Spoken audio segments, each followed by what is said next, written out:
Bien lo que está pasando en la región, en el mundo en general. Estamos teniendo días con muchas noticias internacionales, ¿no? Vamos a tener un fin de año bastante lleno de noticias y novedades y hay que ver, y es una buena oportunidad también para ustedes para empezar a hacer pequeños análisis ya con las variables que de a poco fuimos incorporando durante el año y también en otras cátedras, ¿no? Sí, Lucía. Profe, disculpa, antes que avance, última pregunta. Cuando tenemos para clasificar, ya sea una organización o una institución, Sí, ¿qué clasificación tendríamos que pensar primero? Porque como teníamos dos clasificaciones, también ahí se produjo.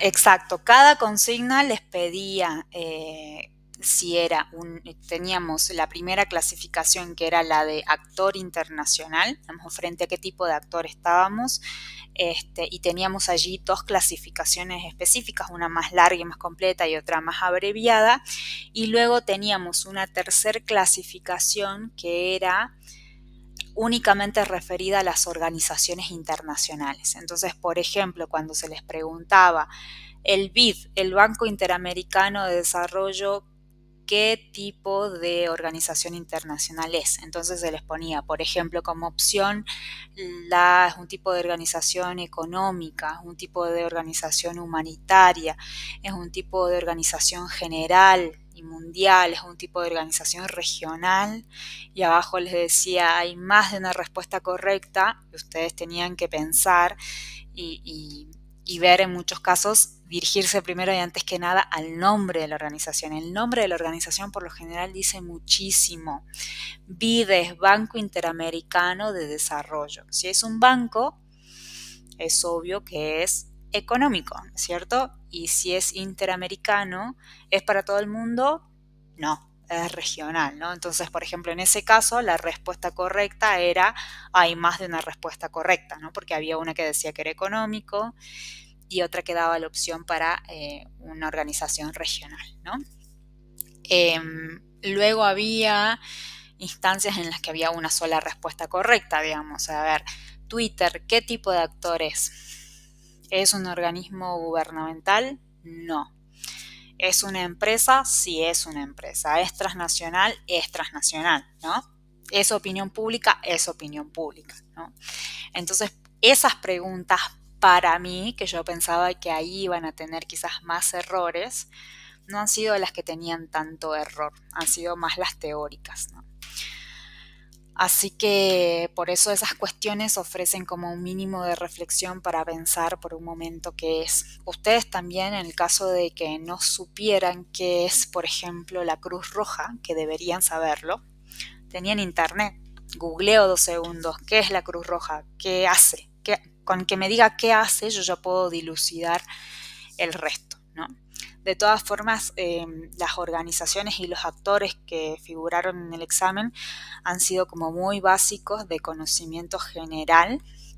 Incluso cuando había alguna cuestión media rara, yo les aclaraba en la consigna.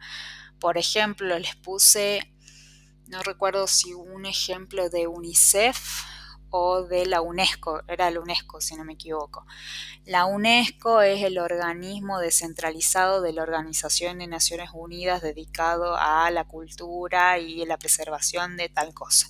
Entonces ahí yo les aclaraba, digamos, de quién dependía, qué es lo que hacía, como para que digo, bueno, si suena medio raro, ustedes puedan guiarse por eso. Pero no había ninguna organización como muy disparatada, como no sé, la organización de los hermanos musulmanes, por ejemplo, que existe. No les puse esa porque es como quizás menos conocida, ¿no? Así que bueno, vamos ahora sí a nuestra clase del día de hoy, antes que se nos vaya más el tiempo.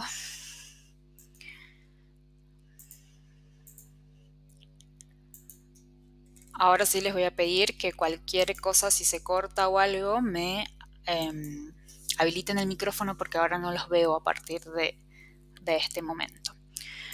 Bueno, ya avanzando con la unidad 3, habíamos dicho que la unidad 1, ¿se acuerdan? Habíamos hecho ese recorrido conceptual hasta la unidad 2, en donde nos adentramos un poquito más en cuáles iban a ser los elementos básicos que nos permitiesen a nosotros poder hacer un análisis de un fenómeno del sistema internacional, y entonces la primera parada fue adentrarnos en la vida de los actores internacionales, ¿no? De qué hacía un actor, de quién podía ser un actor, de los diferentes tipos y naturalezas de los actores.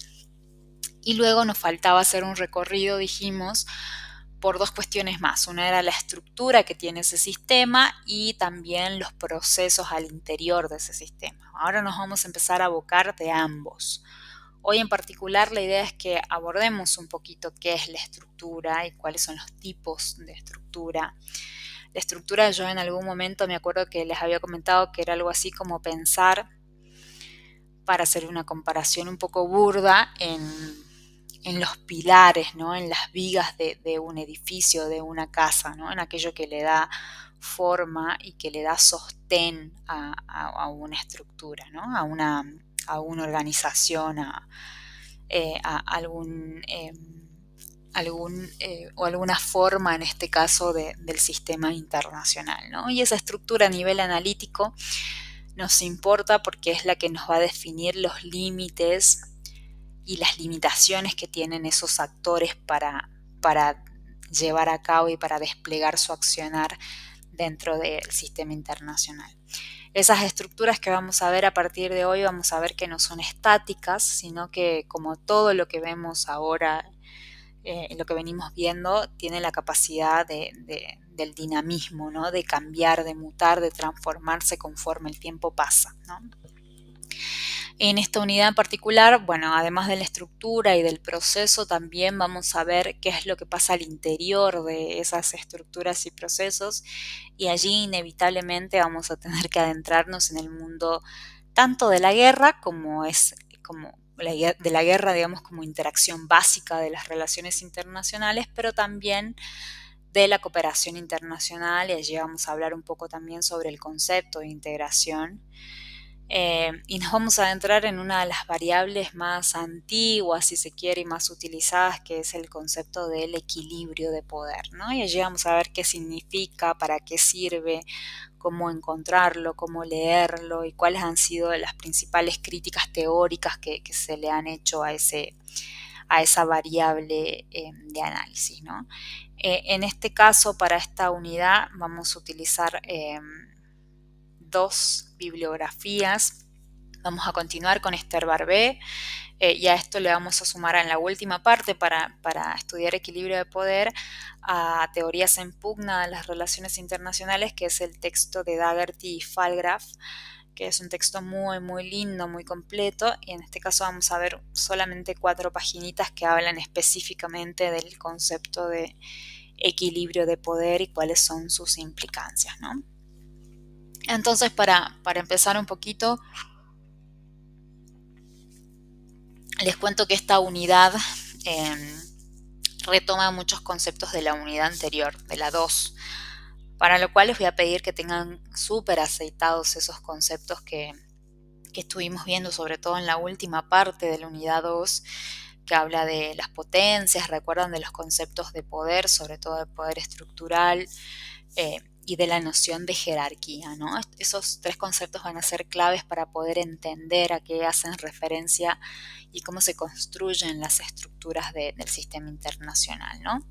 En líneas generales, Barbé va a definir estas estructuras como una configuración de poder, es decir, esa construcción del poder que se da a partir de las relaciones o de las vinculaciones entre los actores del sistema, y específicamente entre los estados como actores principales de las relaciones internacionales, ¿no? A nosotros, desde el punto de vista analítico, nos sirve estudiar las estructuras porque, como les comentaba hace un momento, poder observar y entender las estructuras que configuran este sistema internacional nos va a permitir saber cuáles son los límites dentro de los cuales se mueven los diferentes actores que vinimos estudiando hasta la última clase que tuvimos previa al examen parcial, ¿no? Entonces, eso nos va a dar como el marco general donde estos actores, tanto los estatales como los no estatales, los gubernamentales como los no gubernamentales, se mueven y despliegan su accionar, ¿no? Y yo también les comentaba que las estructuras, la estructura del sistema internacional no es algo estático, ¿no? Entonces, si yo tuviera que sacar una foto hoy por hoy del sistema internacional del 3 de octubre del 2022, bueno, sin lugar a dudas no va a ser la misma que aquella estructura internacional del 3 de octubre del 45, por ejemplo, o de los 90 o de 1910, ¿no? Entonces esas estructuras cambian a lo largo del tiempo y cambian nuevamente las limitaciones que tienen los actores del sistema internacional según el momento en el que se saque esa foto, ¿no? A grandes rasgos, Barbé va a decir que bueno, para poder entender y determinar bajo qué estructura el sistema internacional se encuentra, tenemos que tener siempre en cuenta dos grandes criterios, ¿no? El primero de esos criterios tiene que ver con la jerarquía que tienen los actores dentro del sistema internacional, es decir, con la existencia o no de potencias.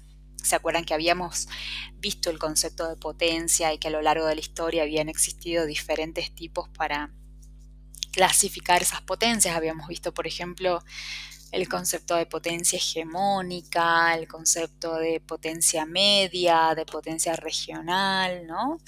De sistema de potencias, ¿no? Que habíamos visto en la unidad 2. Ese va a ser uno de los grandes criterios para poder visualizar la estructura dentro del sistema, pero no va a ser el único. También Barbé va a mencionar que importa mucho lo que hace referencia al sistema de valores dentro del sistema internacional. Hoy vamos a ver a qué hace referencia ese sistema de valores, que hasta ahora es como una incógnita porque no hemos visto nada alrededor de esa idea, más que mencionarlas, porque si se acuerdan, cuando definimos el poder estructural como aquella noción o aquella evolución de la noción de poder que implicaba la dominación sobre los poderes tangibles e intangibles y la capacidad para determinar las reglas del juego a nivel internacional, habíamos dicho que ese poder estructural tenía como 4 esferas que podíamos medir, ¿no? Y que esas 4 esferas eran el control sobre la seguridad, el control sobre la producción, el control sobre las finanzas y el control sobre los conocimientos, ¿no? Y bueno, justamente esta idea de sistema de valores entra dentro de lo que sería la esfera de los conocimientos, ¿no? Del control sobre los conocimientos, sobre la cultura, sobre la técnica, sobre la identidad que hace a un sistema dado, ¿no? Entonces, bajo estos dos criterios, el de jerarquía y el de sistemas de valores, es que vamos a entender que finalmente la estructura se define como la configuración que generan las potencias del sistema, ¿sí? O sea que finalmente la estructura no va a ser generada por cualquier actor, sino por la interacción entre las potencias del sistema internacional, ¿no? Y como sabemos que las potencias cambian, aquellos países que eran potencia, por ejemplo, en 1914, no fueron los mismos que en 1990 y no son los mismos que hoy. Como esas potencias no son las mismas, obviamente la estructura del sistema es diferente, ¿no? Entonces, y retomando un poco la idea del poder estructural, entender justamente la jerarquía nos lleva a la necesidad de retomar esa idea de poder estructural para determinar estas áreas de control que tienen las potencias sobre la seguridad, la producción, las finanzas y los conocimientos, ¿no? ¿Hasta acá alguna duda, alguna consulta? ¿Se entiende esto? Bien, avanzamos un poco más entonces. Bueno, respecto a la noción específica de jerarquía, la jerarquía obviamente la entendemos cuando nos referimos únicamente a los estados, ¿sí? Como actores de las relaciones internacionales.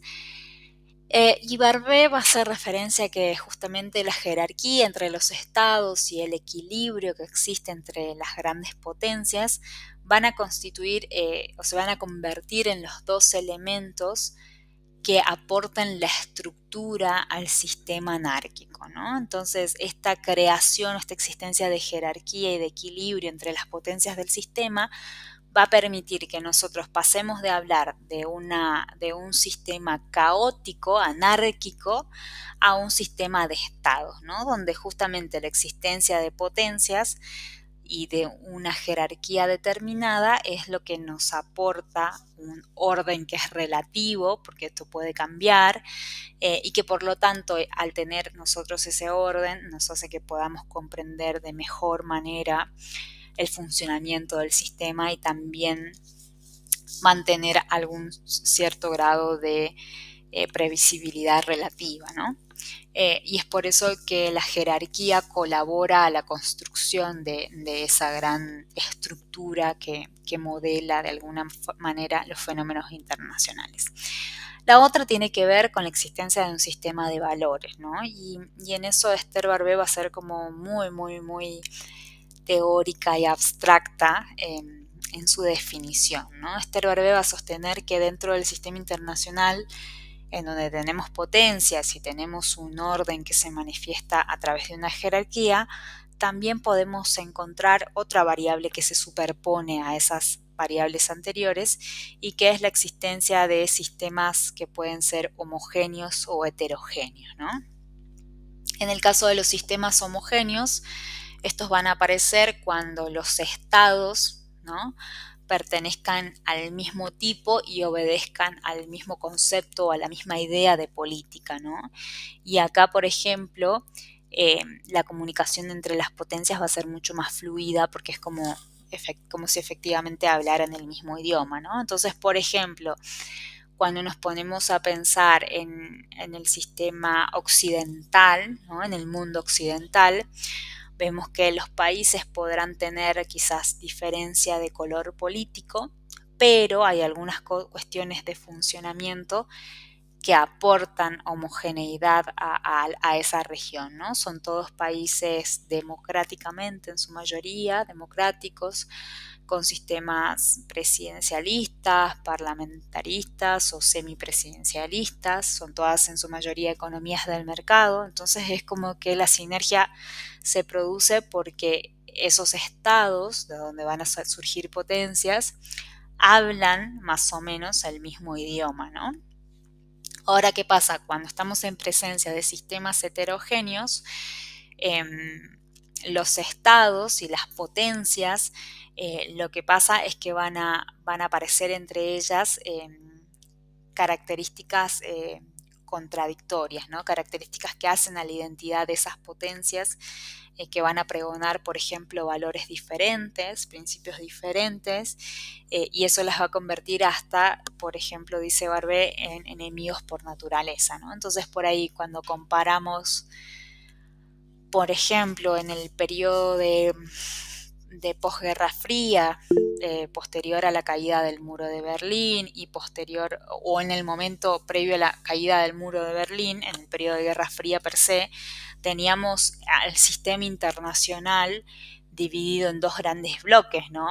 Por un lado Estados Unidos y por otro lado la Unión Soviética, y esos dos grandes bloques representaban sistemas de ideas completamente diferentes, y eso en parte era lo que los hacía naturalmente enemigos, ¿no? Tenían dos sistemas políticamente contrapuestos, tenían dos sistemas económicos diferentes, una economía de mercado y un sistema con mayor control del Estado sobre la economía, y todas esas características que eran contradictorias entre sí daban obviamente a entender en ese caso que nos hallábamos dentro de un sistema de carácter heterogéneo, ¿no? ¿Por qué es importante el sistema de ideas para entender la estructura dentro de del sistema internacional, y por qué lo tenemos que tener en cuenta como variable?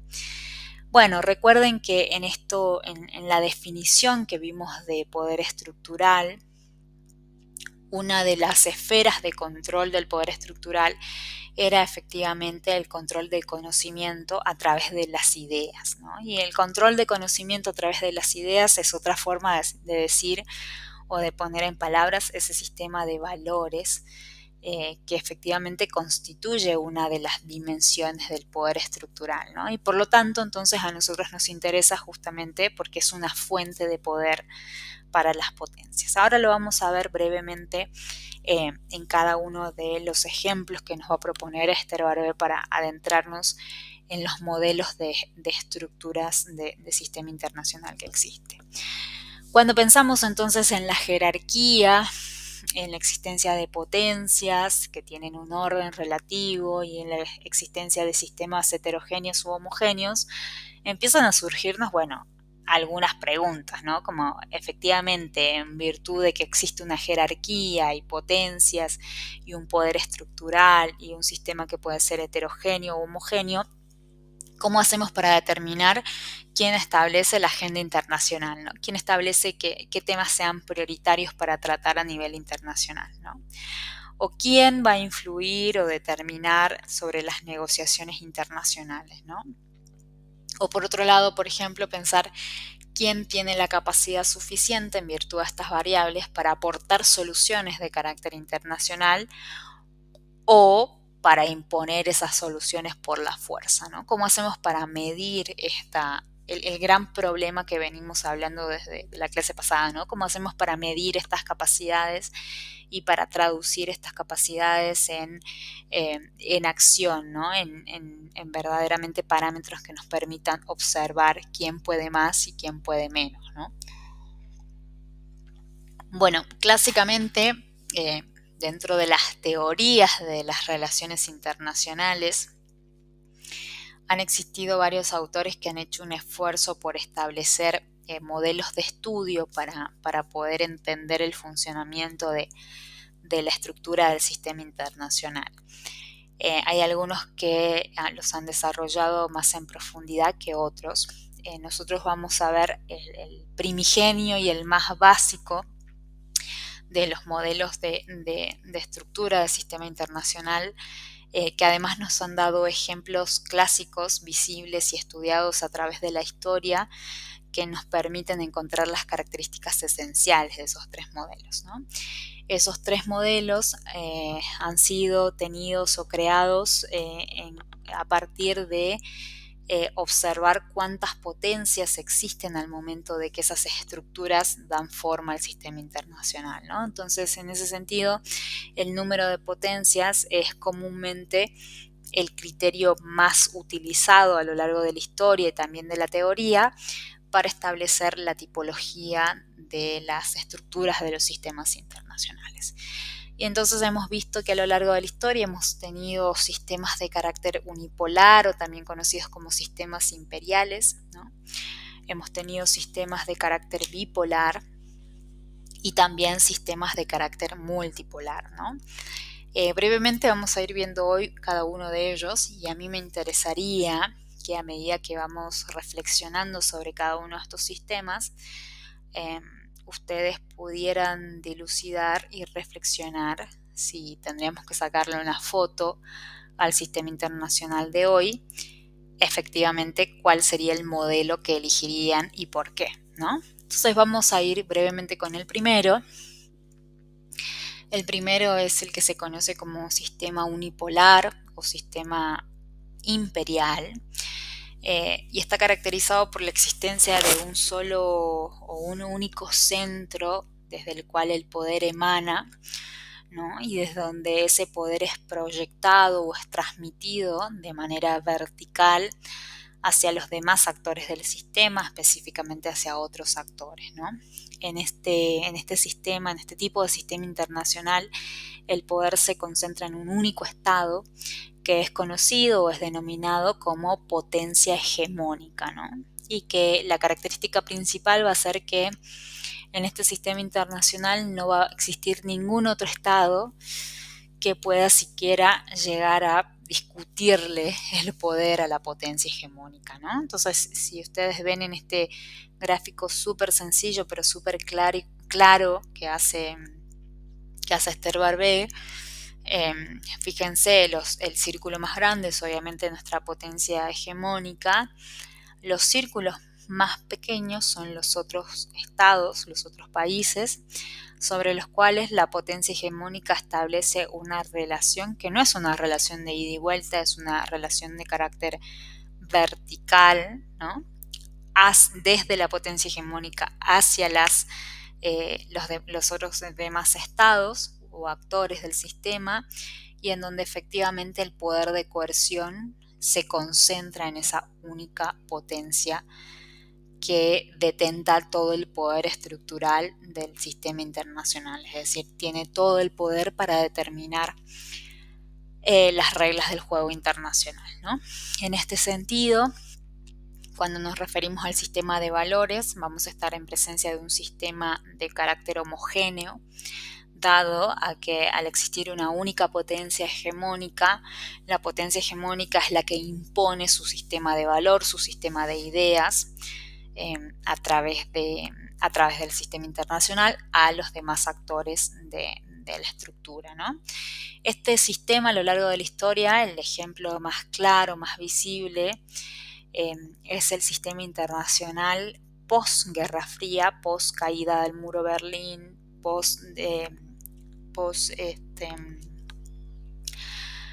desintegración de la Unión Soviética, en la que da como resultado obviamente un sistema internacional que lo deja a Estados Unidos solito allá como potencia, y que durante ese periodo, que va desde los fines del 1980 hasta el 2001, hasta el atentado de las Torres Gemelas, Estados Unidos va adquiriendo cada vez mayor poder, y ese poder obviamente...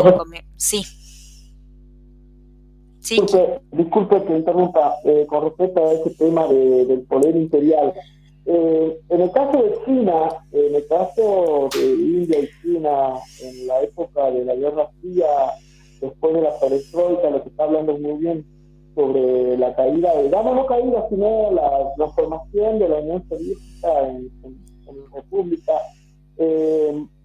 No estaría dado, no diría tan imperialista, más bien diría multipolar, porque en realidad el imperialismo occidental, en nombre de Norteamérica o Inglaterra, todavía no, digamos, sería económicamente imperial, no así como, por ejemplo, y discúlpenme la tercera que estoy diciendo, en relación al Imperio Romano, por ejemplo, ¿no? Que sería un imperio, o el Imperio Otomano, que sería otro en la historia. No sé, discúlpenme la...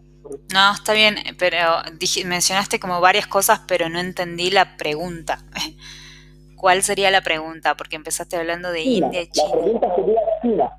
China, si China llegó a ser un tiempo paralelo a la Guerra Fría o finalización de la Guerra Fría y hegemonía de Norteamérica. A ver, entonces la pregunta sería si China llegó a ser una potencia hegemónica.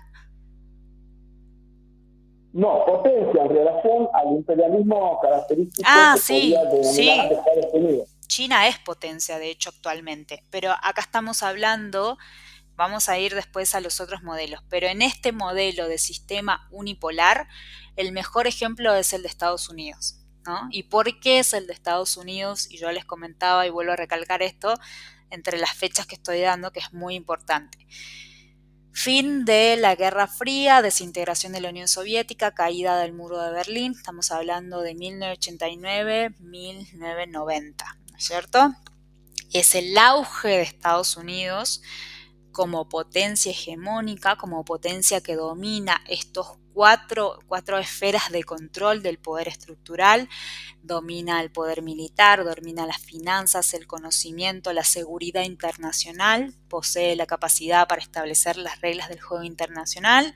Después podremos discutir si bien o mal todo eso, pero la realidad fáctica es que lo hace, controla la mayoría de los organismos internacionales de carácter universal, Naciones Unidas, por ejemplo, y sus órganos derivados, la Organización Mundial del Comercio, el FMI, etcétera, etcétera. Todo esto hace que todo ese poder hegemónico se concentre en un solo punto desde el cual el poder emana. Después podremos ver si había potencias más chicas, pequeñas, medianas, lo que sea, pero el poder se concentra durante los 90 y hasta el 2001 en una única potencia que es la que detenta la capacidad necesaria para poder manejar ese juego estructural que aporta las reglas de funcionamiento al sistema internacional, ¿no? Y hablamos que es un sistema estable, ¿sí? Sí, pensaba en la Inglaterra del siglo XVIII, quizás, no sé, se me ocurría como ejemplo de un sistema unipolar. Sí, también puede. Las características que usted decía, ¿no? Lo del conocimiento, sí. Que sea una potencia hegemónica también en lo económico. Tal cual, sí, ahí puede ser también el siglo XVIII. Dentro del siglo XVIII, sin embargo, ese periodo es muy cortito porque ya lo vamos a ver en unos minutos, pero aparece también el sistema de alianzas, ¿no? Que es lo que pasa con, quizás en ese momento, Gran Bretaña era una potencia, pero las potencias que le seguían estaban como más pegaditas, ¿no? Respecto a esta instancia de este sistema unipolar del último que vivimos de Estados Unidos, que ahí se ve una diferencia mucho más marcada en distancia de capacidad de poder entre Estados Unidos y las potencias que luego le seguían, ¿no? Había como mucha diferencia en ese sentido. Lo importante que tenemos que tener en cuenta en esta configuración de poder del sistema unipolar es que hay una única potencia, que por eso recibe el nombre de potencia hegemónica, que el sistema de valores es homogéneo porque es el impuesto por la potencia hegemónica, que es un sistema estable porque nadie le disputa el poder a esa potencia hasta el 2001, y por eso justamente se corta en el 2001.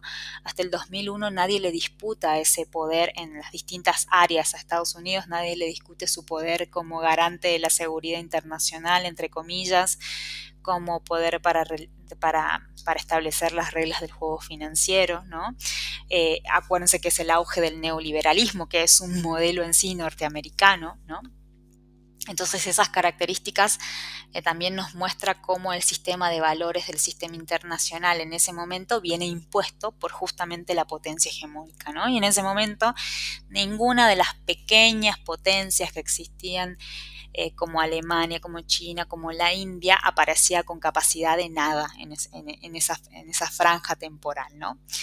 Teóricamente, termino con esta idea y luego vamos a los comentarios. Teóricamente, Esther Barbé dice que en este tipo de sistemas internacionales o de estructuras, los cambios o las transformaciones van a aparecer por dos motivos. Porque puede existir una erosión interna, por un problema interno de la potencia hegemónica, o porque puede haber un cambio que se ha inducido desde el exterior, ¿no? Desde el exterior de esa potencia hegemónica, que puede estar dado por esos vínculos que se dan con los demás actores que están bajo los cuales la potencia teje algún tipo de vinculación vertical, ¿no? Y cuando nos ponemos a pensar en el 2001, esto que dice Esther Barbé está súper vigente, porque efectivamente en Estados Unidos se producen cambios a nivel interno, pero también a nivel externo, ¿no? Que hacen que a partir del 2001 este poder indiscutible empiece a ser cuestionado por diferentes estados que de a poquito y de forma muy lenta van detentando mayor poder o mayor protagonismo dentro del sistema internacional, ¿no? Entonces, este sería el primer modelo, ¿no? Que quiero que lo tengan en cuenta. Después, cuando terminemos de ver los tres modelos, me gustaría escucharlos a cada uno y que me digan, bueno, efectivamente, frente a qué tipo de modelo estamos y por qué, ¿no? Este sería el sistema unipolar o sistema imperial. Luego de este, hay otro tipo de sistema o de estructura del poder, que es el conocido como sistema bipolar, ¿no? En el sistema bipolar, como su nombre lo indica, lo que existe son dos potencias de igual tamaño, con iguales capacidades, con iguales características, les diría, y en donde efectivamente el poder de coerción del sistema se encuentra distribuido de forma equitativa entre estas dos potencias. Van a ver en este gráfico muy interesante que hace Barbé, que a diferencia del gráfico anterior, estas dos potencias son obviamente del mismo tamaño, los círculos son de igual tamaño, pero son de tamaño menor respecto a la potencia hegemónica que vimos en el cuadro anterior, ¿no? Y a su vez, los estados, que son los círculos más pequeñitos que vemos, son a la vez mucho más grandes que los estados que veíamos en esa relación verticalista de la potencia hegemónica con los otros actores del sistema. En este caso, en el sistema bipolar, las relaciones o el vínculo entre ambas potencias es de igual a igual, ¿no? Eso está garantizado o eso garantiza, mejor dicho, la estabilidad del sistema internacional, que es el equilibrio entre estas dos potencias, que se conoce como equilibrio bipolar. Y van a ver que luego de ese equilibrio entre ambas potencias también existe un tipo de relación vertical de cada una de esas potencias con los actores del sistema, ¿no? En este caso, en el sistema bipolar podemos encontrar sistemas homogéneos o heterogéneos en cuanto a los valores. También en ese sentido Barbé sostiene que en la heterogeneidad lo que va a aportar es como bloques de carácter más blindados, si se quiere, y va a propiciar que se creen diferentes bloques de poder, por así decirlo, ¿no? Y el ejemplo más claro en ese sentido y más históricamente reconocido es este que comentábamos hace un momento, ¿no? El momento clave Segunda Guerra Mundial, la consolidación de la Guerra Fría y la existencia de dos grandes bloques que justamente representaban dos sistemas de valores totalmente diferentes, totalmente contrapuestos, ¿no? Una economía de mercado, un sistema más de carácter comunista, y en el caso de la Unión Soviética, con dos líderes totalmente contrapuestos y dos formas de ver el mundo de manera diferente, ¿no? Y que con el pasar del tiempo y la consolidación de esos bloques en ese sistema internacional bipolar, ¿qué pasó con los demás estados? Y en algún momento tuvieron que tomar partida por uno y por otro bloque, ¿no? Y eso también contribuyó a ese equilibrio bipolar dentro del sistema. Este equilibrio también está dado en la historia por una variable que en la actualidad existe, que es la disuasión nuclear, ¿no? Acá las dos potencias coexisten pacíficamente porque las dos potencias tienen poder nuclear, ¿no? El poder nuclear hace a la seguridad internacional, que es esta variable nuevamente del poder estructural, y que nos lleva a pensar que en el caso de que una de ellas utilice ese poder nuclear como forma de disuasión, la otra también lo va a hacer, ¿no? Y obviamente de utilizar ese poder nuclear dentro del sistema internacional obligaría o produciría la aniquilación de ambas, ¿no es cierto? Es por eso que el poder nuclear reviste el carácter de disuasorio en este sentido, ¿no? Y esa es una de las características también de ese sistema internacional de Guerra Fría. ¿Cómo se va a producir el cambio en este sentido? Bueno, teóricamente Esther Barbé nos dice que en este caso el cambio de este sistema internacional, que puede virar hacia un sistema unipolar o también hacia un multipolar, que ya vamos a ver bien, se va a dar porque puede existir algún grado de erosión dentro de los liderazgos en cada bloque, o porque puede también llegar a suceder un enfrentamiento directo, es decir, una guerra entre ambas potencias, o porque porque pueden existir actores fuera de esas dos potencias que comparten el poder, que puedan llegar a generar algún tipo de conflicto armado entre las potencias, ¿no? Por ejemplo, me pongo a pensar, ¿se acuerdan la crisis de los misiles?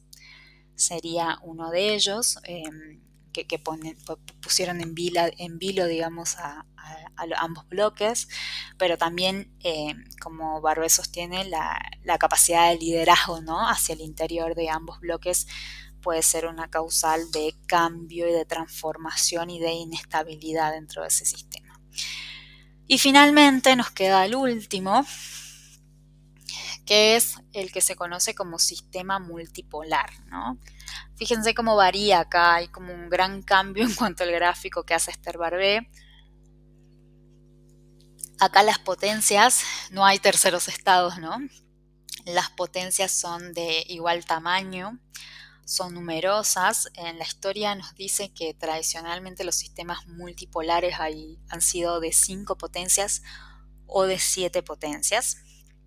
Son potencias o estados que tienen más o menos igual tamaño, más o menos iguales capacidades económicas, financieras, militares, ¿sí? Y fíjense cómo son las vinculaciones en este sistema multipolar. Ya no existe más un verticalismo, ¿no? Las relaciones, los vínculos entre las potencias fluyen en diferentes sentidos, de forma tal que no hay un orden preestablecido ni esa verticalidad que nos proponía las relaciones de los sistemas anteriores, ¿no? En este sistema el poder de coerción está dividido según la cantidad de potencias imperantes que existen. La historia nos ha hablado tradicionalmente de la existencia de 5 o de 7 potencias en este tipo de sistemas. Históricamente han sido lo que se conoce como los sistemas de alianzas que se han dado en la Europa occidental del siglo XVIII y del siglo XIX, fundamentalmente entre las tradicionales potencias europeas, entre Italia, Gran Bretaña, Francia, ¿no? España, Portugal, en donde ¿qué sucedía en este sistema de alianzas? Bueno, todas ellas tenían más o menos el mismo poder estructural, y cuando alguna de ellas buscaba desplegarse un poquito más, buscaba o tenía aspiraciones de ser una potencia hegemónica, entonces las demás formaban alianzas, por lo general de carácter político y militar, para hacer de contrapeso a aquella potencia que se estaba desprendiendo de este sistema multipolar, ¿no? Por eso es también que se lo conoce como sistema multipolar o sistema de alianzas, ¿no? Acá, respecto a lo que es el sistema de valores, podemos decir que pueden ser sistemas homogéneos o heterogéneos, en el que se ha dado en la Europa del siglo XVIII y XIX.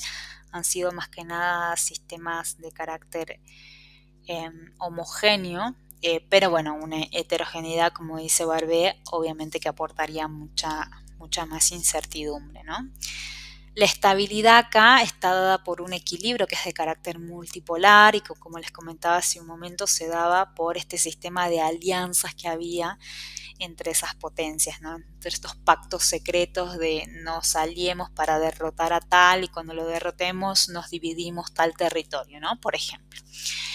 Y acá el sistema de cambio o de transformación se va a dar cuando exista obviamente una alteración entre esos sistemas de alianzas entre las potencias, o porque bien puede aparecer una nueva potencia dentro de este esquema que irrumpa con esa estabilidad y ese equilibrio de las potencias que ya venían vinculándose de igual forma, ¿no?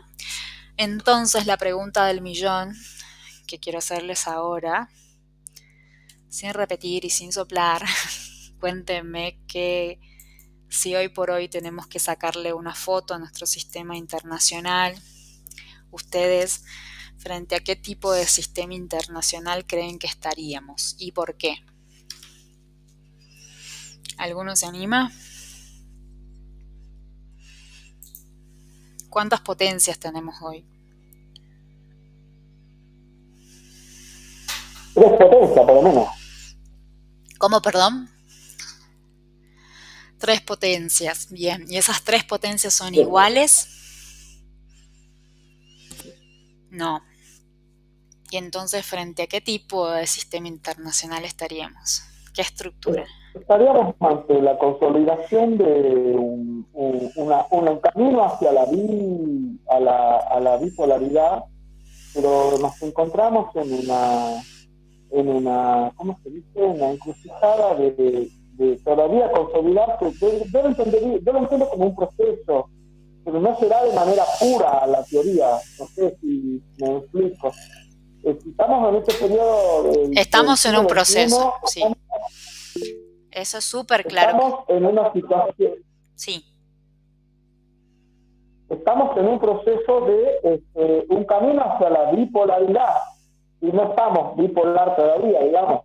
Estados Unidos sigue siendo hegemonía, pero en decadencia, y de una manera propia de decirlo, ante el crecimiento, ¿no? Porque en este caso la guerra de Ucrania con Rusia, más la declaración actualmente de estados, digamos así, regiones de la Ucrania anterior a la guerra, como territorio ruso, eso da hincapié a que estamos camino hacia una bipolaridad frente a una economía tan fuerte como la de China. Esto está mostrando cierta tendencia a una bipolaridad, es mi opinión. Disculpe. No, está muy bien, Carlos. Bueno, coincido con vos en algunos puntos. Si yo hoy es 3 de octubre y le tenemos que sacar una foto, así una foto de lo que vemos actualmente, efectivamente seguimos en un sistema unipolar, pero ese sistema unipolar no es único, ¿no? Entonces sí vemos que hay evidencias hacia una transición. Ahora te doy la palabra, Claudio. Frente a qué tipo de transición todavía no sabemos, ¿no?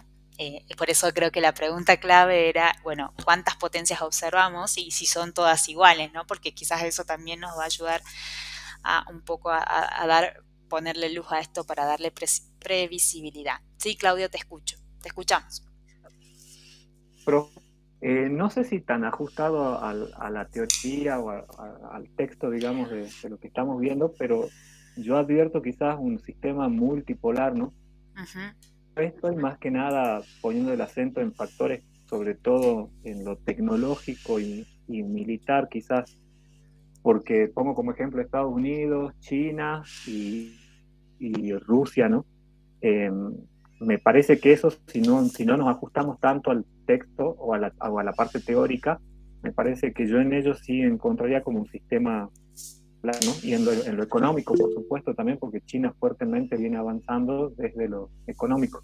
Tal cual. Sí, aún ajustándonos a lo teórico, es como que efectivamente vemos un mundo donde Estados Unidos sigue claramente marcando las reglas del juego, pero ahora la distancia que vemos entre ese gráfico que señala Barbé de la potencia hegemónica y los otros estados o las otras potencias abajo, esa distancia claramente se ha acercado muchísimo, ¿no? Entonces es muy cierto esto de que mencionaba Carlos y Claudio, que estamos en un proceso de transición, ¿no? Sin embargo, si tenemos que sacar la foto ahora, claramente Estados Unidos seguimos en presencia de un sistema unipolar, pero donde estas potencias, las que están debajo, las potencias en desarrollo, crecientes o emergentes o reemergentes en algunos casos, están empezando a disputar esas esferas del poder estructural que hasta el 2001 dominaba en un 100% Estados Unidos, ¿no? Lo que dice Claudio es muy cierto, lo de la tecnología, el sistema de conocimientos es una de las esferas claves del poder estructural. También las finanzas, también la seguridad internacional, ¿no? Entonces, no solo las variables clásicas que venimos discutiendo clase a clase como lo militar o lo económico, ¿no? Y por otro lado, en este cúmulo de potencias que empiezan a rasguñarle las ropas a Estados Unidos, tampoco hay mucha lucidez, ¿no? No hay mucha claridad sobre qué es lo que podamos decir o cómo podemos medir la capacidad estructural o el poder estructural de estas potencias. Por un lado tenemos a Rusia, que el juego que está haciendo más es como más un ruido político militar, ¿no? Desplegado allí. A China quizás más desde el lado de las finanzas, desde las energías limpias, desde el lado de, entre comillas, la cooperación horizontal y desde el lado de poder financiar proyectos para países en desarrollo, por ejemplo. Después podremos ver a costa de qué. y también a otros bloques como Sudáfrica, Brasil, Corea del Sur, pero todavía no se sabe, efectivamente, no hay un escenario muy claro si de esa unipolaridad estamos en tendencia hacia una multipolaridad o hacia una bipolaridad, ¿no? Por ahora los números hablan más, quizás un poco acercándonos a un sistema multipolar. De hecho, hay muchos analistas que hoy por hoy analizan o caracterizan la estructura de un sistema internacional como un sistema multipolar con eje en Estados Unidos, ¿no? Esto quiere decir que se admite la existencia de un cúmulo de potencias, pero donde efectivamente el eje estructurante, del poder estructurante, sigue estando en manos de Estados Unidos. Sí, Carlos, te escuchamos. ¿Alguien más que después quiera prestar su opinión? Levante la manito ahí, así van tomando la palabra.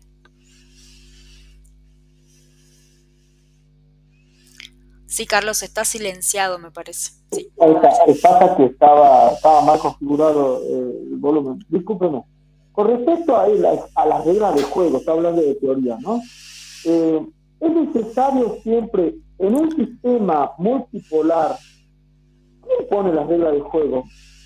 Las potencias. ¿El hegemónico? Hay otra pregunta. En la estructura de poder estructural hegemónico,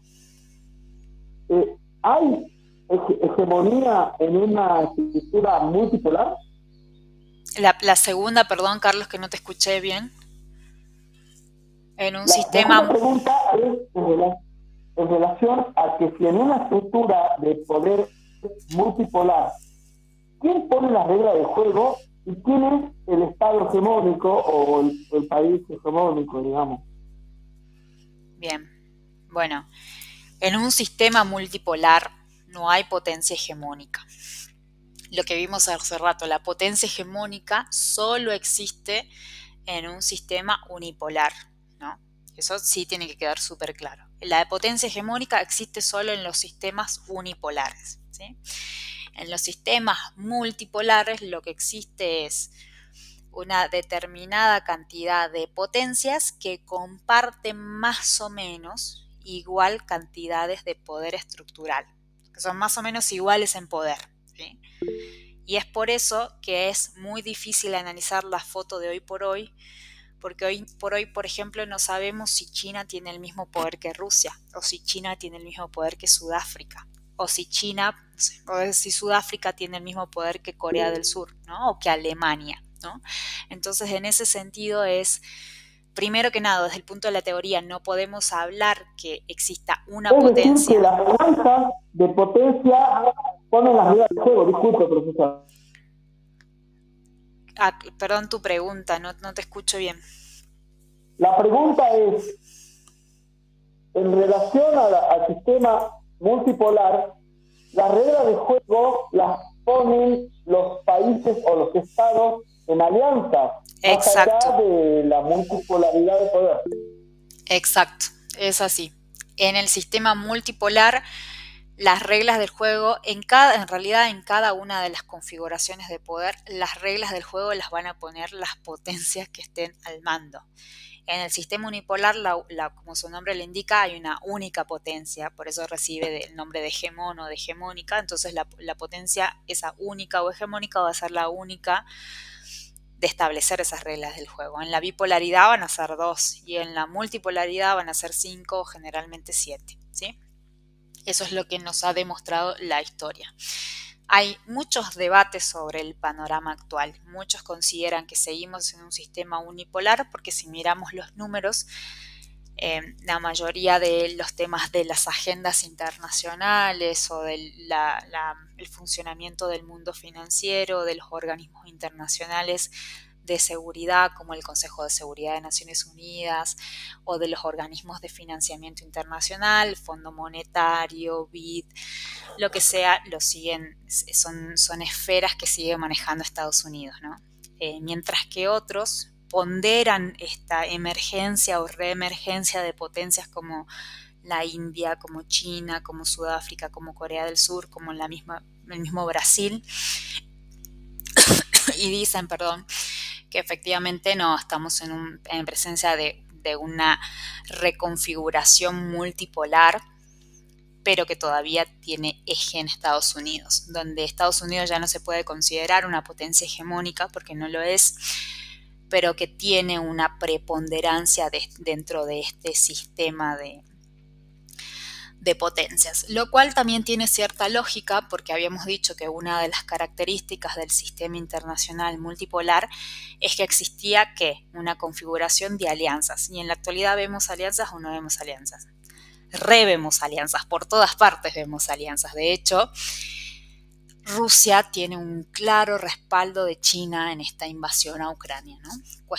Y un apoyo que dentro de China, por ejemplo, se está cuestionando mucho, ¿no? Y entonces hay una clara alianza allí para hacer contrapeso a la OTAN sobre todo y al discurso sobre todo occidentalista, ¿no? También podemos ver una clara alianza, por ejemplo, de mercados emergentes como son los de la India y Brasil en el desarrollo de software, de patentes, de tecnología. Allí hay un tipo de alianza. Entonces, este sistema de alianzas que la teoría nos muestra, claramente lo observamos hoy por hoy. Entonces, vemos como algunas características coincidentes con el multipolarismo y algunas coincidentes con el sistema unipolar. Veremos qué es lo que sucede en los próximos años. También lo que estamos viendo es una tendencia a que, valga la redundancia, estas tendencias se aceleren, ¿no? Entonces quizás cambios que llevaban o que tardaban 10 años, 20 años en manifestarse, a cuestiones como el coronavirus, como la pandemia o como las crisis de los mercados han hecho que se aceleren, ¿no? También esto puede ser provocado por descubrimientos tecnológicos, ¿no? Que eso no sería nada extraño, nada del otro mundo. Así que bueno, entonces con esto en mente vamos a seguir profundizando sobre las estructuras la semana que viene. Presten mucha atención a las noticias internacionales, porque estas estructuras, pensar si estamos en un sistema unipolar o multipolar, nos va a definir también en gran manera los márgenes de acciones que tengan estas potencias, y también nos va a hacer reflexionar sobre qué va a pasar con esos estados que estamos por fuera y que no somos potencia, ¿no? ¿Qué va a pasar con Brasil? ¿Qué va a pasar con la Argentina? ¿Qué va a pasar con los otros estados?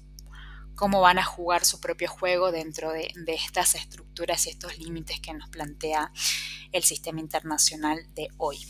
Así que bueno, si no hay más dudas y consultas, no nos encontramos el lunes que viene porque es feriado, pero sí nos encontramos a partir del próximo, el que viene. Así que por favor no se olviden de, si en la medida de sus posibilidades, si pueden avanzar con la lectura y avanzar un poco más de lo que vimos hoy en clase, genial, para que ya vengan con material aceitado para la próxima clase. Les mando un cariño grande y que tengan una muy buena semana. Nos encontramos de aquí al próximo lunes. Chau, chau. Buena semana. Gracias. Hasta luego, profe. Luego. Gracias. Hasta luego. Hasta luego, profe.